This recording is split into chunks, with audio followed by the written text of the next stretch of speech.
Hello everyone and welcome to the explanation for worksheet 5D. This is work in week 9 for MAT121, the semester-long college algebra class. On this worksheet, what we're going to be doing is kind of just continuing the discussion of synthetic division. Once again, synthetic division, the whole reason we're doing this is so that we can factor out things that are not just quadratics, but things that are even bigger, cubics, fourth power or fourth degree polynomials, fifth degree polynomials. So, through this method, you're able to factor this out into all of its different factors and find the zeros for it. So that's kind of what we're doing on this worksheet. So let's start off looking at number 7, okay? So number 7 says factor f of x into its linear factors given that k is a 0 of f of x. So they give you one of the k's at the beginning. It's a cubic. So once we're done using the one they give us, we're going to have a quadratic, and it should be pretty straightforward. So here we go. I use -4 as the k. Drop the 6, do the first part, and I end up with a remainder of 0, which is exactly what they said I was going to have.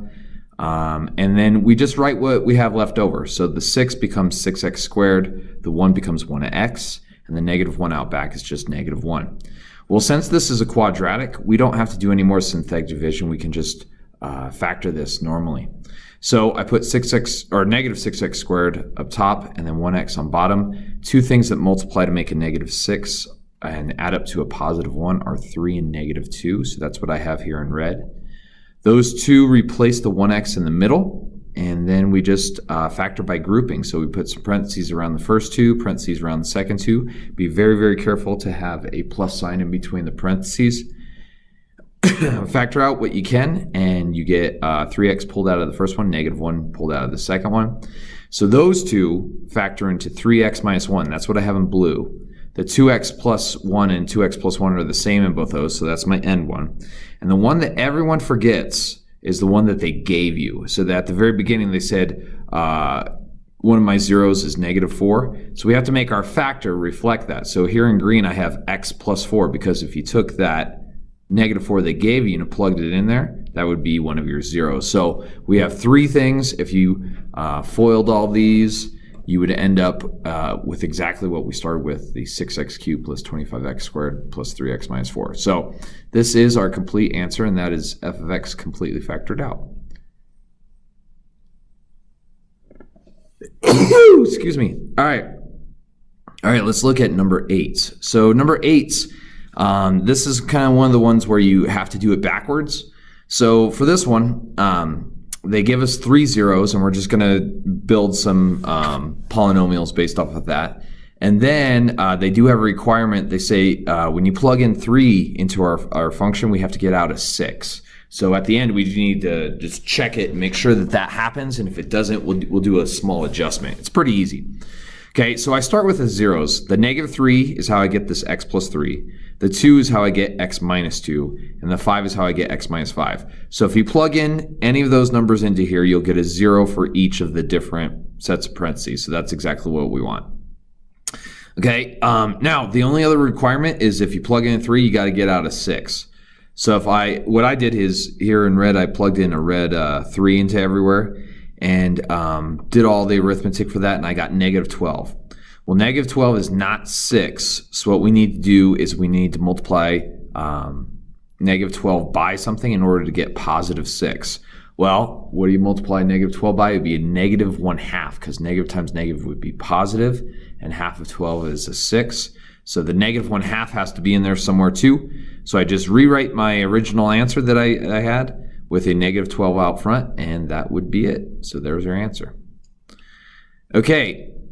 Let's look at number 9. So number 9, it says for this polynomial, we're going to give you a 0 and then just find the rest. So this one's just like the number 7 we just did. So we use the -1. We end up with a remainder of 0 like we're supposed to. We take what's left over. So we have x squared minus 3x minus 10. And we got to think of two things that multiply to make -10x squared to add up to a -3. And they would be -5x and +2x. So I put those in parentheses, factor out what I can. In blue, you get x plus 2. In black, you get x minus 5.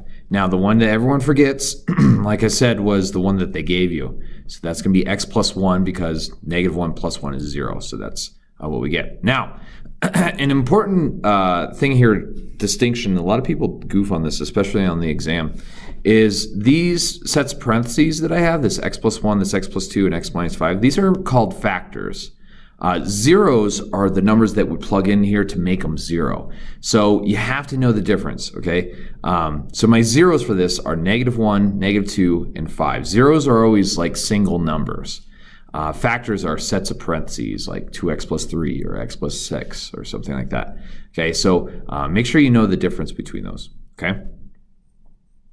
All right, number 11, it says, for the polynomials listed, confirm the zeros through repeated synthetic division. And then write the polynomials in factors form when you're done. Okay, so the way this works is we're going to do synthetic division. We're going to get a remainder of 0. And then we're going to take our answer and we're going to synthetically divide that instead of dividing the original. So let me show you what I mean on number 11. So number 11, they give us 1 and -3 as our zeros. We put all our numbers in here and we do the synthetic division. We end up with the remainder of 0 like we're supposed to. Then I take my answer instead of starting over again, the 1, 5, 3, and -9, and now I'm going to divide that by -3. Well, if you do that, you end up with a remainder of 0 like you're supposed to. Well, we ran out of zeros to use, so what I end up with is x squared plus 2x minus 3. Well, this is a quadratic. I can just factor this. So over here to the right, I figured out what multiply to make -3 and add it up to +2. Put that here, use some parentheses, factor out what I can. And so what you end up with, after you factor everything out, is you end up with a couple x minus 1s and a couple x plus 3s. So what I wrote as my final answer is x minus 1 squared, because there's 2 of them, and then x plus 3 squared, and that's because there's 2 of those, okay? So that is it for this worksheet. Nothing really new on this one, kind of just a repeat of 5C and 5B. Go through this, make sure you can do this pretty well. My answer key is pretty good, I think, as far as explaining and showing all my work. So if you have any questions, feel free to email me. But other than that, have a lovely day. Talk to you later.